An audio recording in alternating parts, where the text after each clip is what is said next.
ये जो 2-3 जुमले हैं, ये फलां तकरीर से उठाए हैं, ये फलां तकरीर से उठाए हैं, वो तकारीर भी सुनवा दी। तो मैं बड़े अदब से ये पूछना चाहती हूँ कि जो जुमले उन्होंने सुनवा दिए कि ये फलां तकरीर से हैं, ये फलां तकरीर से हैं, तो वो तो हो सकता है कि वो कोई तकिया कलाम हो उनका, कैच फ्रेज जिसको कहते हैं। जैसे इमरान खान साहब अपनी हर तकरीर में ये कहते हैं कि आपको तो कुछ पता नहीं, जितना मैं जानता हूँ, वेस्ट को जितना मैं जानता हूँ आप नहीं जानते, और घबराना नहीं है। सबसे पहले तो आपने घबराना नहीं है। आप उनकी कोई भी तकरीर उठा के देख लें, आपको यही अल्फाज उसमें नजर आएंगे। हर रोज वो तकरीर करेंगे, हर रोज यही अल्फाज इस्तेमाल करेंगे। लेकिन अगर वो 2-3 जुमले जिसमें उन्होंने ये कहा कि let me be very blunt about it, वो 2-3 जुमले जिनका असल मुद्दे से कोई ताल्लुक नहीं है, आपने उनको कंट्रोवर्शियल बना के, तो मैं आपसे ये पूछना चाहती हूँ कि अगर वो 2-3 जुमले किस तकरीर से लिए गए हैं वो आपने बता दिया, तो ये जुमले जो क्रक्स ऑफ द मैटर है, जो पूरा चार्जशीट है, जो पूरा मुद्दा है, जो गुनाहों का एतराफ़ है, मैं पढ़ती हूँ आपके सामने। उन्होंने कहा कि अनफॉर्चुनेटली हमारे पास जजमेंट्स इदारे देते हैं और इसमें कहा गया है कि मियाँ साहब को सज़ा देनी है, और कहा गया कि हमने खान साहब को लाना है। बनता है या नहीं बनता अब करना पड़ेगा, बेटी को भी नहीं। तो जो साहब दूसरी साइड से फ़ोन पे हैं वो उनको ये कह रहे हैं कि बेटी की सज़ा तो नहीं बनती। तो उन्होंने कहा कि मैंने अपने दोस्तों से भी यही कहा है कि इसमें कुछ किया जाए, लेकिन मेरे दोस्तों ने मुझसे इत्तफाक नहीं किया। चलो उन्होंने ऐसे कहा जैसे अब उस चलो से कि हाँ जी ऑर्डर आ गए, मुझे मानने पड़ गए। तो आप ये देखें कि पाकिस्तान में जो जस्टिस है या इंसाफ है वो किस तरह से अमल में लाया जाता है, ये आप सबके सामने है।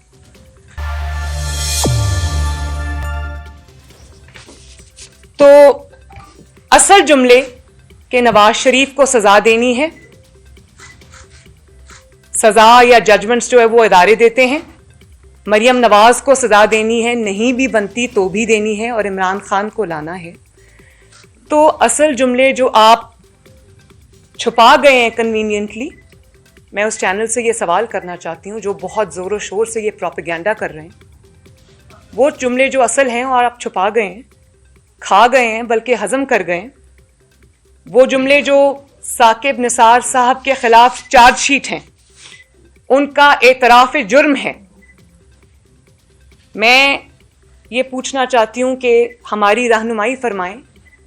जैसे आपने ये बताया कि वो फ़लाँ जुमले फ़लाँ तकरीर से थे, तो मुझे ये बताइए कि ये जुमले कि नवाज शरीफ को सज़ा देनी है, मरियम नवाज़ को सज़ा देनी है, नहीं भी बनती तो भी देनी है, और इमरान खान साहब को भी लाना है, ये जुमले साकिब निसार साहब ने किस तकरीर में कहे थे? और अगर वो 3 जुमले साकिब निसार साहब की आवाज़ हैं, तो ये 3 जुमले क्या उनकी आवाज़ नहीं है? यानी कि जो बात आपको पसंद है वो उनकी आवाज़ है, और जो बात आप सामने नहीं लाना चाहते वो साकिब निसार साहब की आवाज़ नहीं है। तो मीठा मीठा हब हब, कड़वा कड़वा थू थू, ऐसा नहीं होगा। पूरी कौम के सामने ये हकीकत आज मैं रखने जा रही हूँ।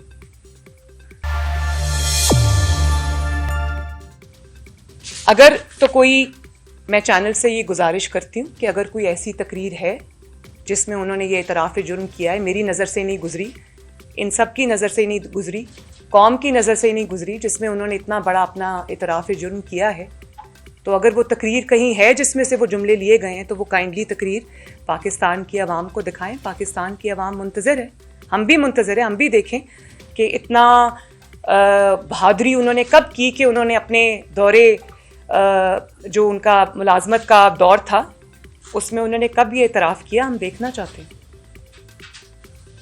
बड़ी बात है अगर उन्होंने ये इतराफ़ किया है किसी तकरीर में और वो तकरीर कौम की नज़र से नहीं गुजरी। चलें अब ऑडियो और वीडियो और सब को छोड़ दें, असल बात की तरफ आ जाएं। बात यह है कि सबसे पहली गवाही जस्टिस शौकत अजीज़ सिद्दीकी साहब की आई। वो उस वक्त हाई कोर्ट के, इस्लामाबाद हाई कोर्ट के मुअज़्ज़ज़ और सिटिंग जज थे। उन्होंने संगीन इल्ज़ामात लगाए। उन्होंने कहा कि जब मरियम नवाज शरीफ को और नवाज शरीफ को ज़मानत के लिए जब दरख्वास्त आई तो जनरल फैज़ साहब उनके घर तशरीफ़ लाए, उस वक्त के DGC, और उनको कहा कि मरियम और नवाज शरीफ को ज़मानत इलेक्शन से पहले नहीं देनी। तो या तो आप इस बात पे आ जाएं कि ज़मानत नहीं देनी, वरना आप बेंच पे ना बैठें। तो उन्होंने, एक सिटिंग हाई कोर्ट के जज ने जब ये इल्ज़ाम लगाया तो वो वीडियो भी झूठी है। वो जज साहब तो आज भी मौजूद हैं, शौकत अजीज़ सिद्दीकी साहब। वो रिटायर हो गए इंसाफ के इंतज़ार में, लेकिन वो तो आज भी मौजूद हैं। क्या जिन पर इल्ज़ाम लगाया गया, जिन पर ये संगीन नौयत का इल्ज़ाम लगाया गया कि उन्होंने DGC होने के बावजूद वो एक जज के घर में गए और जज के घर में उन्होंने जाके उनको प्रेशराइज़ करने की कोशिश की, क्या कभी जो जनरल फैज़ साहब हैं उन्होंने इस बात को आके डिनाई किया? वरना अगर आप हैं, मैं हूँ, हम सब हैं, इंसान की एक सेल्फ रिस्पेक्ट होती है। अगर आपके ऊपर एक झूठा इल्ज़ाम लगता है तो आपका सबसे पहला जो इंस्टिंक्ट है वो क्या होता है? अगर आपने वो गुनाह नहीं किया होता तो आप सामने आते हैं और आप ये कहते हैं कि ये मैंने नहीं किया, ये मुझ पर झूठा इल्ज़ाम लगा रहे हैं। तो 2018 से अब 2021 ख़त्म हो रहा है, आज तक जनरल फैज़ साहब ने कभी भी इस बात को डिनाई नहीं किया, क्योंकि ये बात सच है। और अब मैं कोर्ट में उनको लेकर गई तो अब कोर्ट में वो दरख्वास्त मेरी है, तो उन्होंने तो कभी भी ये नहीं कहा कि नहीं ये मुझे गलत कोर्ट में ले गई हैं तो कोर्ट को ये कहें कि ये दरख्वास्त गलत है। मैं तो ये अपील करूंगी अपने कोर्ट से कि जनरल फैज़ साहब को और शौकत अजीज़ सिद्दीकी साहब को, दोनों को बुलाया जाए, विटनेस बॉक्स में खड़ा किया जाए और कुरान पे हाथ रख के हल्फ लिया जाए कि वो जो कहेंगे सच कहेंगे। दूध का दूध, पानी का पानी आपके सामने हो जाएगा। फिर शौकत अजीज़ सिद्दीकी साहब की गवाही के बाद अरशद मलिक साहब, जिन्होंने नवाज शरीफ साहब को नैब के मुकदमे में सज़ा दी थी, उनकी वीडियो जो मैंने उस वक्त रिलीज़ की थी पूरी दुनिया के सामने, तो अरशद मलिक साहब को तो उस सच बोलने की पादाश में निकाल दिया गया और उनको बल्कि सज़ा दे दी गई। खोसा साहब जो तब चीफ जस्टिस साहब थे, उन्होंने ये फरमाया कि ये जुडिशरी के मुंह पर काला धब्बा है, तो वो काला धब्बा उन्होंने इस तरह धोया कि उन्होंने उस जज को निकाल दिया, लेकिन उसकी जजमेंट आज भी स्टैंड करती। किसी में इतनी हिम्मत नहीं हुई कि वो आगे बढ़े और इस इंसाफ नवाज शरीफ साहब को उसमें इंसाफ दे।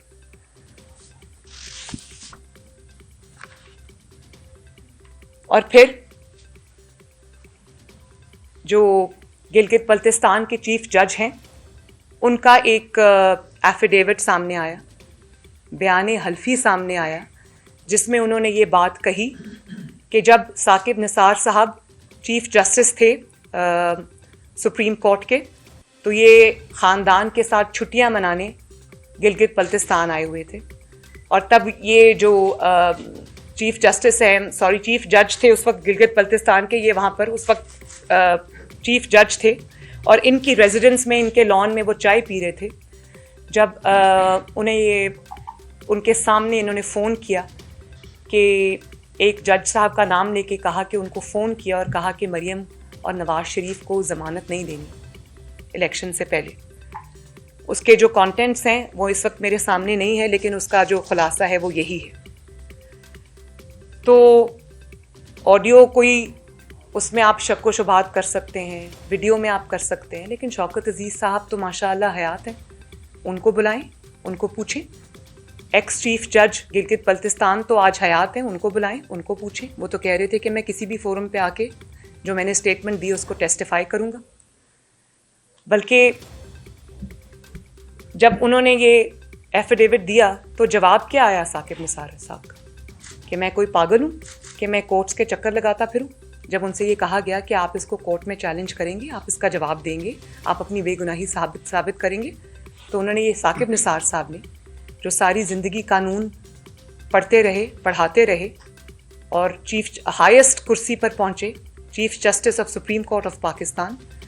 तो उनको जब कहा गया कि आप इसमें अपने आप को डिफेंड करेंगे, तो उन्होंने कहा मैं कोई पागल हूँ कि मैं कोर्ट कचहरी के चक्कर लगाता रहूँ। तो मैं साकिब निसार साहब से आज कौम के सामने ये पूछना चाहती हूँ कि उस वक्त का जो 3 दफ़ा का प्राइम मिनिस्टर था, करोड़ों लोगों के वोट से आया था, इलेक्टेड प्राइम मिनिस्टर था, वो कोई पागल था कि जिसने अपने पूरे ख़ानदान और अपनी पूरी पार्टी समेत वो कानून जानते हुए कि ये इंतकाम था, झूठ था, वो कानून के आगे पेश होते रहे, अपनी बेटी को लेकर कानून के आगे पेश होते रहे, अपनी 3 नस्लों का उन्होंने हिसाब दिया। वो कोई पागल थे कि आप ये कह के डिसमिस कर देंगे कि मैं कोई पागल हूँ कि कोर्ट और कचहरी के चक्कर लगाता फिरूं, मुझे क्या ज़रूरत पड़ी।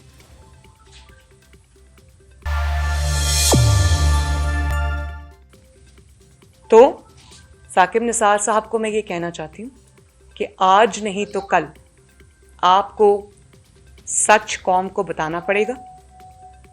अभी भी वक्त है, कौम को बताएं, सामने आएं, जुर्रत करें, कौम को बताएं कि किसने आपको मजबूर किया। नवाज शरीफ की सज़ा अगर नहीं बनती थी तो किसने आपको मजबूर किया कि नवाज शरीफ को सज़ा दें। मरियम नवाज शरीफ की अगर सज़ा नहीं बनती थी, बेटी की नहीं बनती थी, बेटी का लफ्ज़ उन्होंने इस्तेमाल किया, अगर बेटी की सज़ा नहीं बनती थी तो किसने आपको मजबूर किया कि मरियम नवाज़ को सज़ा दें। और किसने आपको ये कहा कि इमरान खान को आपने लाना है, किसने आपको ये कहा।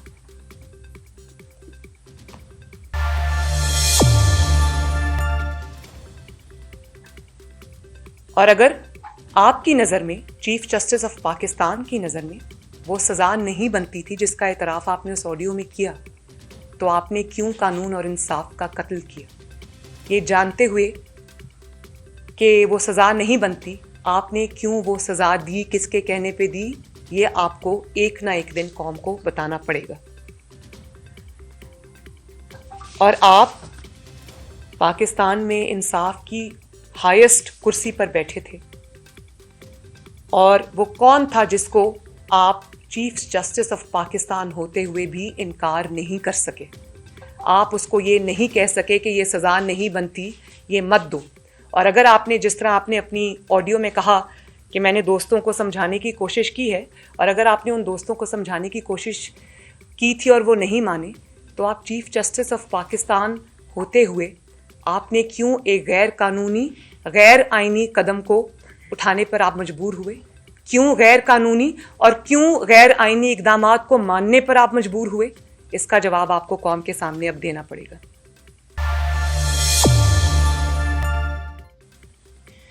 और अगर आप शौकत अजीज सिद्दीकी साहब, अरशद मलिक साहब, FIA के जो DG थे, उनकी जो बशीर मेमन साहब थे, उनकी गवाही को भी छोड़ दें, आप गिलगित बल्तिस्तान के चीफ जज के एफिडेविट को भी छोड़ दें, आप इस ऑडियो को भी छोड़ दें, लेकिन मैं ये जो पिछले 5 साल के वाक़यात हैं, जिस तरह से वो साजिश जिसका जिक्र शौकत अजीज सिद्दीकी ने किया, 2 साल की मेहनत ज़ाया हो जाएगी, अरशद मलिक ने किया, बशीर मेमन ने किया, गिलगित बल्तिस्तान के चीफ जज ने किया, अब इस ऑडियो में जो आया है, ये 5वीं शहादत आई है नवाज शरीफ के हक में और PMLN के हक में। तो अगर हम इन शहादतों को भी अभी साइड पे रख दें, तो मुझे ये बताएं कि पिछले 5 साल में कौम की आंखों के सामने जो वाक़यात हुए, वो क्या इतनी जल्दी कौम भुला सकेगी? सबसे बड़ी चार्जशीट, सबसे बड़ी शहादत तो वो है जो कुदरत ने 5 साल में जिस तरह से इनकी साजिशें अनफोल्ड हुई हैं, सबसे बड़ी तो सबूत वो हैं जिनको कोई नहीं जुटला सकता।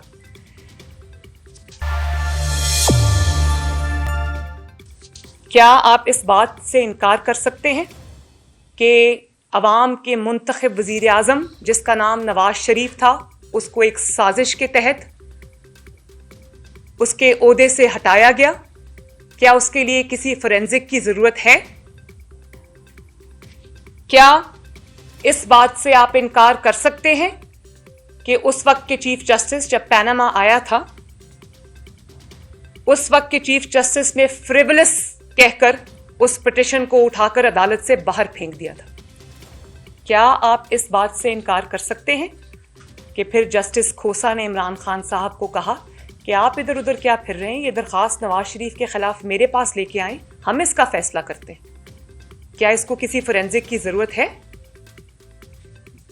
क्या आप इस बात से इनकार कर सकते हैं कि पनामा में 400 साढ़े 400 अफराद के नाम आए, उनमें से किसी को कुछ नहीं कहा गया, लेकिन जिस शख्स का नाम पनामा में नहीं आया उसी को पकड़ के आपने सजा दे दी, और उस शख्स का नाम है मोहम्मद नवाज शरीफ। क्या इस बात के लिए भी किसी फोरेंसिक ऑडिट की जरूरत है? और फिर बहुत आपने शोर मचाया, पनामा पनामा पनामा। उसके बाद आपने महज बेटे से तनख्वाह ना लेने पर एक सिटिंग प्राइम मिनिस्टर को, एक इलेक्टेड प्राइम मिनिस्टर को आपने इकामा रखने पर ऑफिस से बाहर निकाल दिया। प्राइम मिनिस्टर्स ऑफिस से आपने उसको बाहर निकाल दिया। क्या इस बात को आप जुटला सकते हैं? और ब्लैक लॉ डिक्शनरी आप ले आए, क्या उसको भी इस फैसले को भी, जो बदनाम जमाना जिसको फैसला कहा जाता है, क्या इसके लिए भी किसी फोरेंसिक की जरूरत है? और फिर उसके बाद पहली बार highest court of Pakistan, supreme court of Pakistan खुद पार्टी बनता है और नैब को कहता है कि ये रेफरेंसेस को दाखिल करो। कभी ऐसा सुना आपने कहीं?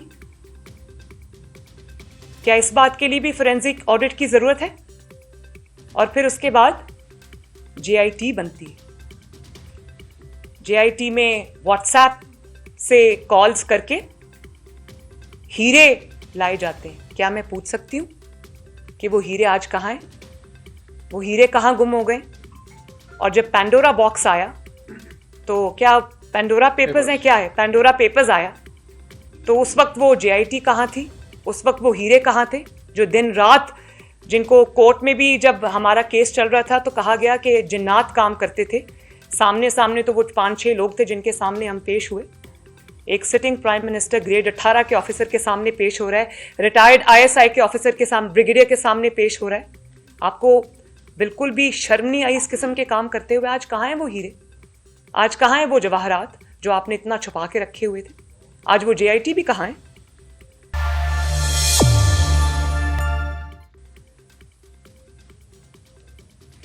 मेरा ख्याल है कि वो हीरे साकिब निसार साहब के साथ आए थे और साकिब निसार साहब के साथ ही वो रुखसत हो गए।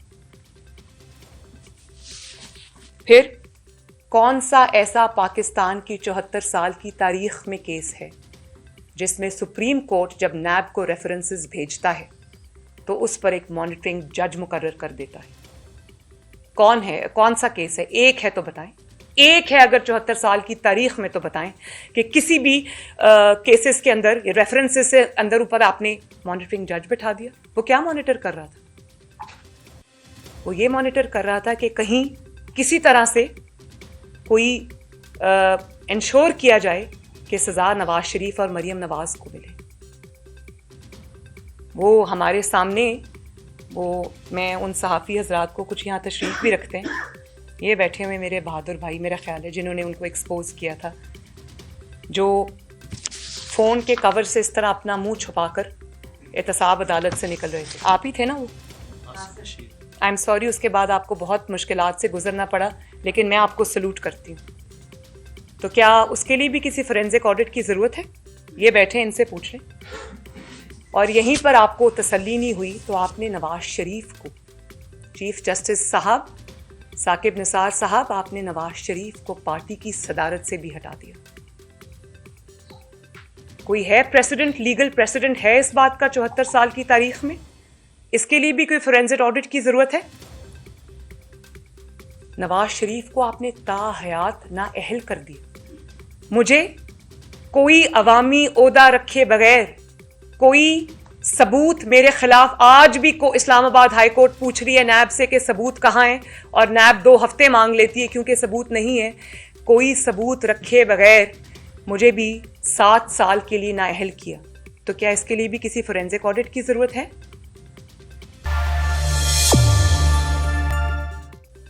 फिर ये मेरे साथ बैठे हैं मेरे सीनियर्स, मेरे बड़े भाई सब बैठे हैं, मेरे अंकल्स बैठे हैं यहाँ पर, ये मेरे दाएं बैठे हैं शाहिद खाकान अब्बासी साहब, बाएं बैठे हैं एहसन इकबाल साहब, मेरे पार्टी के प्रेसिडेंट शहबाज शरीफ साहब, हमजा शहबाज शरीफ साहब, राना सनाउल्लाह साहब, ये जावेद लतीफ़ साहब, ये बैठे आपके सामने जिनसे सेनेटर की सीट भी छीन ली गई।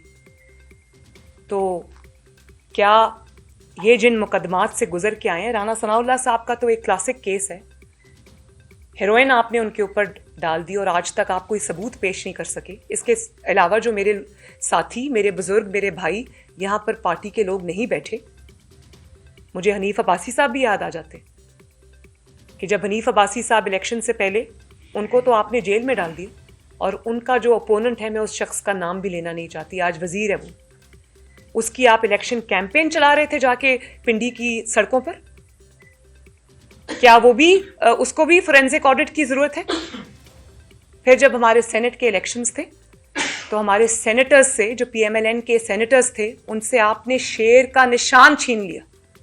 आपने उन लोगों से हक छीन लिया कि वो अपनी पार्टी के निशान से इलेक्शन लड़ें। आपने शेर का निशान उनसे छीन लिया क्योंकि आप फेवर करना चाहते थे किसी को और आप उसके लिए मुस्लिम लीग नून के सेनेटर्स को, जो सेनेट में नहीं आने देना चाहते थे, आपने उनसे शेर का निशान छीना। तो क्या आप इस तारीख को जुटला सकते हैं? इसके लिए भी किसी फोरेंसिक ऑडिट की जरूरत है। और फिर आपने खुद ये अपनी ऑडियो में फरमाया कि आपको कहा गया कि इमरान खान को लाना है, तो उसके लिए भी किसी फोरेंसिक ऑडिट की ज़रूरत नहीं है। जिस तरह से आपने इंसाफ का कत्ल किया, जिस तरह से आपने नवाज शरीफ और उसके पूरे ख़ानदान और उसकी पूरी पार्टी पाकिस्तान मुस्लिम लीग नून के लिए आपने इंसाफ का एक अलग मेयार कायम किया, तो इसी तरह आपने इमरान खान जैसे झूठे और साजिशी शख्स को बेल आउट करने के लिए, उसको लाने के लिए, आपने उसके लिए इंसाफ का बिल्कुल ही एक अलग मेयार कायम किया। मैं बताती हूँ कैसे। क्योंकि इमरान खान को लाना था आप किसी भी फैमिली मेंबर का कि उसने उसको भेजी, उसने उसको भेजी। 20 साल से जो बैंक बंद हो गया था, उसके अचानक से किसी ने पेपर्स प्रोड्यूस कर दिए, ना उनकी फैमिली में से किसी को बुलाया गया, ना उनके किसी फैमिली मेंबर को कटहरे में खड़ा किया गया। नवाज शरीफ की तो बेटी ने भुगता, उसके भाई ने भुगता, उसके भतीजे ने भुगता, उनकी पार्टी ने भुगता। इमरान खान के किसी फैमिली मेंबर को बुलाया गया और पूछा गया कि ये जो आपने झूठी मनी ट्रेल दी है, जिसका ना सर है ना पैर है, ये आप कहाँ से लेके आए? उसको मिनोएन आंखें बंद करके एक सहीफे की तरह उसको सच मान लिया गया। क्या इमरान खान का कोई अहले खाना संगीन तरीन इल्ज़ामात के बावजूद जेल गया? क्या इमरान खान को ने जो झूठी मनी ट्रेल पेश की, इस पर किसी को कोई जेआईटी बनी? कोई एतराज़ हुआ? कोई जस्टिस खोसा ने कहा कि हमारे पास लेके आओ? क्या कोई सवाल उनसे पूछा गया? और उसके बाद जब इमरान खान का बनी गाला वाला महल रेगुलराइज कराने की बारी आई, तो यूसी, जो वहां की यूसी है, उसने स्टेटमेंट दिया कि ये जो पेश किया गया है जो इजाजतनामा, ये कंप्यूटराइज्ड है, और जिस वक्त का ये इजाजतनामा, उस वक्त तो हमारे पास कंप्यूटर ही नहीं था। तो किस तरह, क्या इस बात के लिए भी अब किसी फोरेंसिक ऑडिट की जरूरत है?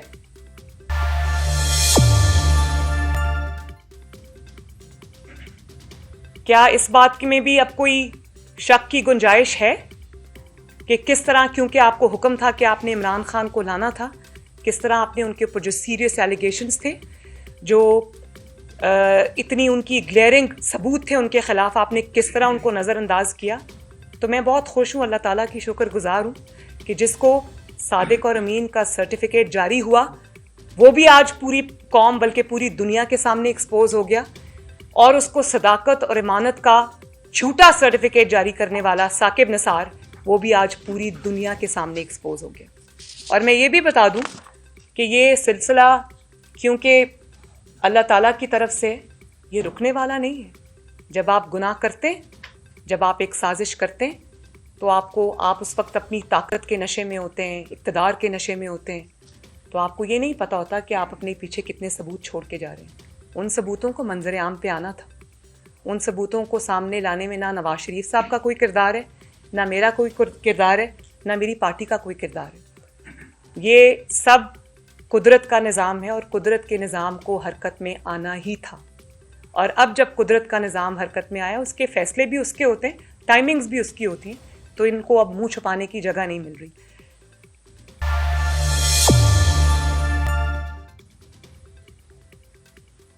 तो बात यह है कि बाकी चीज़ों को तो आप नज़रअंदाज कर सकते हैं, लेकिन पिछले 5 साल के जो तसलसल के साथ ये वाक़यात होते रहे, इसको आप जुटला सकते हैं? ये सबसे बड़ी चार्जशीट है आपके खिलाफ। ऑडियो भी वही कह रही है, एफिडेविट भी वही कह रहा है, शौकत अजीज सिद्दीकी साहब भी वही कह रहे हैं, अरशद मलिक ने भी वही कहा था, बशीर मेमन साहब भी वही कह रहे हैं। तो जो शहादतें वक्त ने दी हैं, जो शहादतें अल्लाह ताला की तरफ से आई हैं, इनके जो साजिशें हैं वो जिस तरह मुंह के बल गिरी हैं, उन शहादतों का ना कोई इनकार कर सकता है, ना उनको कोई जुटला सकता है, क्योंकि जो वाक़यात भी हुए वो आपके सामने, मेरे सामने और जो पाकिस्तानी कौम मुझे सुन रही है, बल्कि पूरी दुनिया के सामने हुए। किसी भी ऑडियो में, किसी भी एफिडेविट में, किसी भी टीवी की स्टेटमेंट में, किसी भी जज की स्टेटमेंट में वो सब चीज़ें जो कौम ने 5 साल अपनी आंखों के सामने होती देखी, उनमें, उन ऑडियोज़ वीडियोज़ में भी सब कुछ वही है। तो वाक़यात सच्चे हैं और ऑडियोज़ और वीडियोज़ झूठी।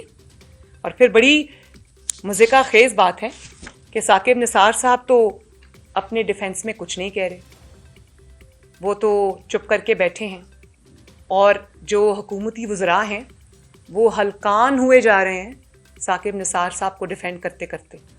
अब बेचारों को समझ नहीं आ रहा कि वो किस तरफ जाएं। और आप ये देखें कि इमरान खान साहब ने महंगाई पर कोई मीटिंग नहीं बुलाई। रोज़ सुबह आप उठें तो कीमतें और होती हैं, दोपहर को और होती हैं, रात को और होती हैं। आवाम को भीख की तरह 3 दफ़ा दिन में जो है वो गैस मिल रही है, वो भी नहीं मिल रही। और जो गैस मिल ही नहीं रही उसकी कीमतें आप सुनाएं 125 गुना बढ़ाने की बात हो रही। तो जी 175। तो अब आप मुझे ये बताएं कि इस पे तो इमरान खान साहब ने मीटिंग नहीं की, लेकिन जब ये ऑडियो आई अपने तर्जुमानों का इजलास बुला लिया, अपने वज़रा का इजलास बुला लिया और कहा कि नून लीग का दौर याद कराओ। भाई नून लीग का दौर याद कराओगे तो लोगों को 5.8% ग्रोथ याद आएगी। नून लीग का दौर लोगों को याद कराओगे तो लोगों को मोटरवेज, सड़कें, मेट्रो बस, ऑरेंज लाइन और कम कीमतें अशियाए खुर्दोनोश की वो याद आएंगी। तो नून लीग का दौर तो लोगों को अपने आप याद आ रहा है, आपको याद कराने की ज़रूरत नहीं है। आपने जो तबाही मुल्क की है, नून लीग का दौर अपने आप लोगों को याद आ रहा है, बल्कि जो चीज़ शायद नहीं भी याद आनी थी वो भी याद आ रही। तो बात यह है कि जो हुकूमती वज़रा शाह से ज़्यादा शाह के वफ़ादार बन रहे हैं, इनको किसी ने यह भी नहीं समझाया कि जब आप साकिब निसार साहब के डिफेंस में सामने आएंगे और हलकान होंगे और अपने आप को ख़राब करेंगे तो वो साकिब निसार के हक में नहीं जाती, वो बात उनके अगेंस्ट जाती है। क्योंकि सारी दुनिया को ये पता है कि साकिब निसार साहब ने जिस साजिश का वो मोहरा बने, उस साजिश के बेनिफिशरी का नाम है इमरान खान। और उस साजिश के नतीजे में ये हुकूमत 2018 में क़याम में आई। उस साजिश के नतीजे में नवाज शरीफ के साथ और PMLN के साथ और शहबाज शरीफ के साथ जो हुआ वो हुआ। तो ये साकिब निसार को नहीं बचा रहे हुकूमती वज़रा और इमरान खान, ये अपने आप को बचा रहे हैं। इनको खौफ साकिब निसार के एक्सपोज होने से नहीं आ रहा है। इनको पता है कि साकिब निसार जब एक्सपोज होगा तो हम भी एक्सपोज होंगे, क्योंकि हम इस साजिश के सबसे बड़े मोहरे थे। तो ये जो हुकूमती वज़रा की तरफ से बयानात आ रहे हैं, ये सिर्फ और सिर्फ अपनी जान बचाने की कोशिश है, साकिब निसार को बचाने की कोशिश नहीं है। और साकिब निसार साहब से मेरी रिक्वेस्ट है कि अपना डिफेंस खुद करें। जब ये आपका डिफेंस करते हैं तो आपका केस मज़ीद ख़राब होता है।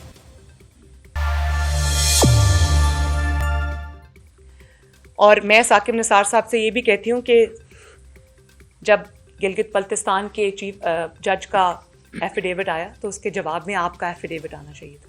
ये स्टेटमेंट नहीं आना चाहिए था कि मैं कभी पेश नहीं होऊंगा, मैं कोई पागल हूँ। और अब जबकि फोरेंसिक रिपोर्ट के साथ ऑडियो आ गई है आवाम के दरमियान, तो आपको भी फोरेंसिक रिपोर्ट के लिए अपने आप को पेश करना चाहिए। कराएं आप उसका ऑडिट।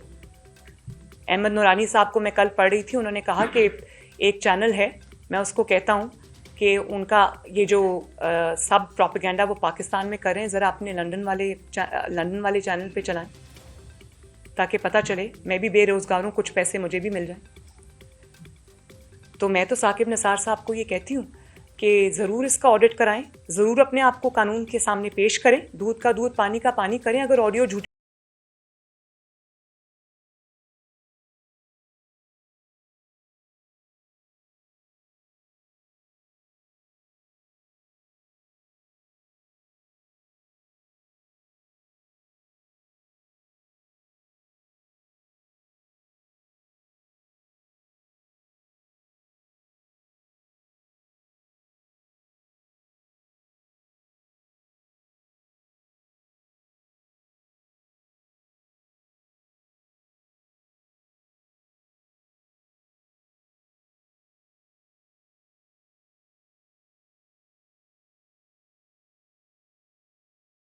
बाहर निकलवाया था? क्या नून लीग ने जनरल फैज साहब को शौकत अजीज सिद्दीकी साहब के पास भेजा था? क्या नून लीग ने बेंच तोड़वाए और बनवाए थे? क्या नून लीग ने नून लीग को ही, नवाज शरीफ साहब को, शहबाज शरीफ साहब को, और ये जो पार्टी मेरी बैठी है इसको झूठी सजाएं नून लीग ने सुनवाई थी, इन पर झूठे मुकदमात नून लीग ने बनवाए थे? क्या नून लीग ने आरटीएस बैठाया था? क्या नून लीग ने 2018 का इलेक्शन चोरी किया था और उसके नतीजे में इमरान खान को मुसल्लत किया था? क्या नून लीग ने साजिश करके इमरान खान को वजीर आजम बनवाया था? तो मैं अदलिया का एहतराम है मेरे दिल में। इस सब के बावजूद अदलिया का मेरे दिल में एहतराम है। उसकी वजह यह कि जब जनरल फैज़ जैसा शख्स इदारे की आड़ में छुपता है तो वो इदारे को बदनाम करता है। इसी तरह जब साकिब निसार जैसा शख्स जब कोई इस किस्म की हरकत करता है तो उंगलियां इदारे पे उठती हैं। मैं और अदलिया में बहुत, जिस तरह पाकिस्तान के आर्म्ड फोर्सेस में बहुत प्रोफेशनल मुहिब्बे वतन अफसरान हैं जो मुल्क के लिए काम करते हैं, अपनी जिम्मेदारियों को अपनी आईनी हदूद तक महदूद रखते हैं और हम उनकी कदर करते हैं। हम इदारे की कदर करते हैं। वो मेरा इदारा है, वो हमारा इदारा है और वो हमारी हिफाजत करते हैं। उनकी इज्जत की हिफाजत भी हमारी जिम्मेदारी है। इसलिए अगर हम जनरल फैज़ पर उंगली उठाते या जनरल फैज़ के खिलाफ सबूत देते हैं तो वो इसलिए देते हैं कि जनरल फैज़ को इदारे से अलग किया जाए। जनरल फैज़ अपने जो भी उन्होंने काम किए उसका वो खुद जवाब दे। इदारा क्यों जवाब दे? इदारा क्यों दागदार हो? इसी तरह मैं अदलिया से गुजारिश करती हूँ कि साकिब निसार साहब के गुनाहों का और वो लोग जो पनामा में शामिल थे उनके गुनाहों का बोझ अदलिया ना उठाए। वो साकिब निसार जो कि हर तरह से इबरत के निशान बन चुके, जिसका सच सामने आ चुका है, मैं ये अदलिया से गुजारिश करती हूँ कि उसका बोझ ये अदलिया ना उठाए। हम बतौर जमात और हम बतौर पाकिस्तानी अदलिया को किसी भी शक व शुबा और तनकीद से बालातर देखना चाहते हैं, क्योंकि हम ये जानते हैं कि ये मुल्क हमारा है, ये हमारा बहुत ही प्यारा वतन है और इस वतन में तब तक ये वतन कभी आगे नहीं बढ़ सकता, ये मुल्क कभी आगे नहीं बढ़ सकता जब हमारे पास एक ऐसी अदलिया मौजूद ना हो जो तनकीद से और शक व शुबा से बालातर हो। तो जो नुकसान अदलिया को साकिब निसार जैसे जजेस ने पहुंचाया, अदल को जो नुकसान पहुंचाया, जो इम्प्रेशन क्रिएट हुआ, हम नहीं चाहते कि साकिब निसार के दामन पर जो छींटे हैं वो आज अदलिया के किसी भी जज के दामन पर वो छींटे नजर आए। साकिब निसार शायद आज ना बता सकें कि किसने उनको ये सब करने में मजबूर किया था, लेकिन इसमें बहुत सारे लोगों के लिए इबरत है। उसकी वजह यह है कि जिन्होंने उनको मजबूर किया वो तो आज भी पर्दे के पीछे हैं, वो नजर नहीं आ रहे, लेकिन चेहरा साकिब निसार साहब का दागदार हो रहा है। तो ये हमारी अदलिया को भी देखना पड़ेगा कि दबाव में लाने वाले और ये फैसले कराने वाले तो हमेशा बेचेहरा रहते हैं, लेकिन चेहरा जिसका सामने आता है वो हमारे मुअज़्ज़िज़ जज साहिबान हैं। तो इस कॉन्स्पिरेसी से जो कि जिसका पूरा कच्चा छट्ठा आवाम के सामने आ चुका है, मैं अदलिया से गुजारिश करूंगी कि इससे अपने आप को बिल्कुल अलहदा कर लें। और मैं ये भी समझती हूँ कि बतौर सियासी जमात अवाम के जो हम रिप्रेजेंटेटिव्स हैं, हमारा ये फ़र्ज़ है, ये हमारे फ़राइज़ में, हमारी ज़िम्मेदारियों में शामिल है कि अदलिया के वक़ार को हम बचाएं, अदलिया के वक़ार को दागदार ना होने दें। और अदलिया उन 3 से 4 अफराद के गिरोह का नाम नहीं है जो पनामा साजिश में शामिल थे। अदलिया बहुत बड़ी है और अदलिया को अपने आप को इससे ऊपर रखना चाहिए। जितना इस चीज़ की सपोर्ट में वो होगा उतना मुश्किलात जो हैं वो बढ़ेंगी और हम वो नहीं चाहते। हम मामलात को एक सर्टन पॉइंट से बियॉन्ड नहीं लेके जाना चाहते। तो मेरी आप सबसे ये गुजारिश है कि जो आखिर में मुझे याद आ गया, वैसे खोसा साहब ने पनामा फैसले में लिखा था कि behind every fortune there is a crime. तो मैं ये कहना चाहती हूँ कि बिहाइंड 2018 इलेक्शंस पॉलिटिकल फॉर्चून जो क्राइम था वो पूरी दुनिया के सामने आज वो जो साजिश थी, जो कि गुनाह भी था, क्राइम का नाम भी दिया जा सकता है, वो आज पूरी दुनिया के सामने। शुक्रिया बहुत बहुत।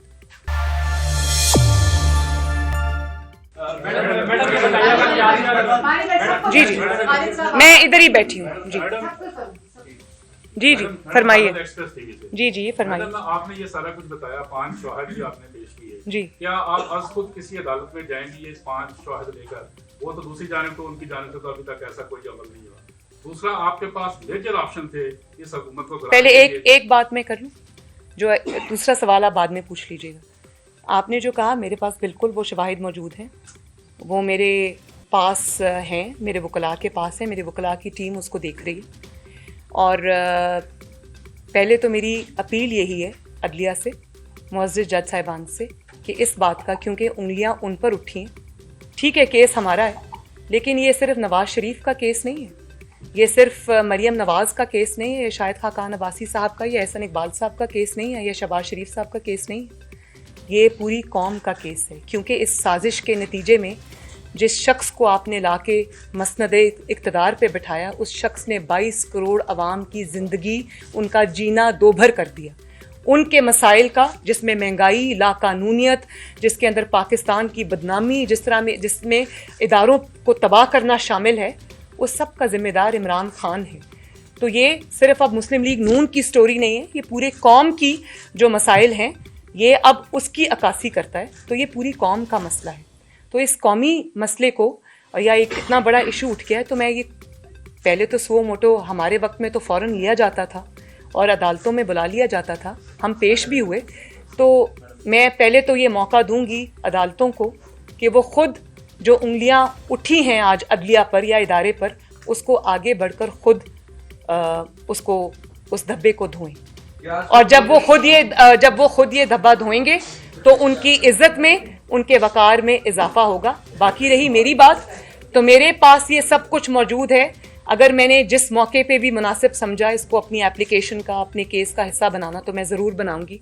लेकिन पहले जब हम ये चीज़ें कोर्ट लेके गए हैं तो हमें नाइंसाफ़ी का सामना करना पड़ा है, जो कि बहुत बुरी बात है। लेकिन अब मैं वो रोना नहीं धोना चाहती। अब जजेस के पास एक मौका आया अल्लाह ताला की तरफ से, तो वो अपने जो ये इसको दुरुस्त करें तो उनकी इज्जत में इजाफा होगा। जी,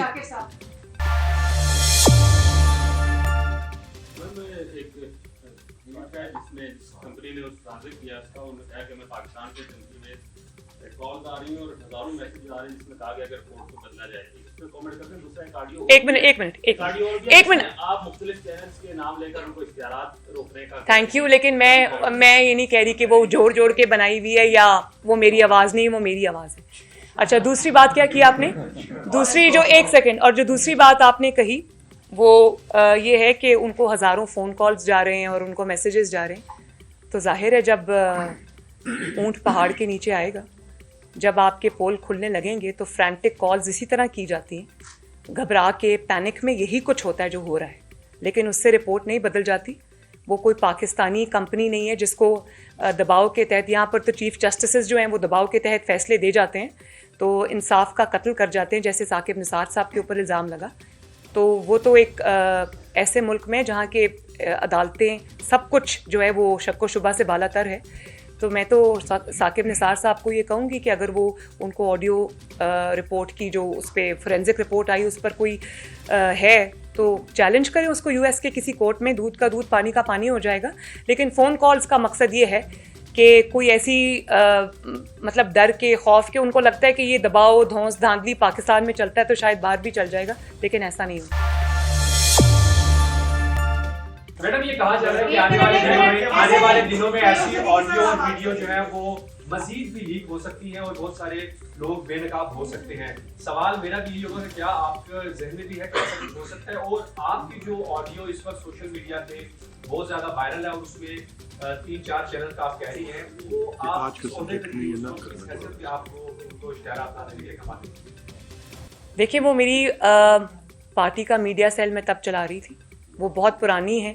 लेकिन मैंने जब कह दिया कि वो, मैं ये नहीं कह रही कि वो तोड़ जोड़ के मेरी फ़लाँ तकरीर से निकाल के बनाई गई हैं, तो मैं ये बात सामने आ गई। और आज का जो टॉपिक है काइंडली उसी पे रहें, उसके ऊपर मैं बहुत लंबी बातचीत भी कर सकती हूँ, लेकिन फिर किसी वक्त के लिए। आपने दूसरा सवाल, एक सेकंड को दूसरा सवाल भी किया था जी। मैंने अभी जो बात की अपने इब्तदाई जुमलों में, मैंने वो कहा कि जब आप एक गुनाह करते हैं, जब कोई क्राइम कमिट होता है, तो उस वक्त तो आप अपने इक़्तिदार के नशे में होते हैं, अपने ताकत के नशे में होते हैं, या आपको उस वक्त अल्लाह ताला का खौफ नहीं होता। तो आप जो कर रहे होते हैं, आपको ये समझ नहीं आ रही होती कि आप कितने सबूत छोड़ के जा रहे हैं।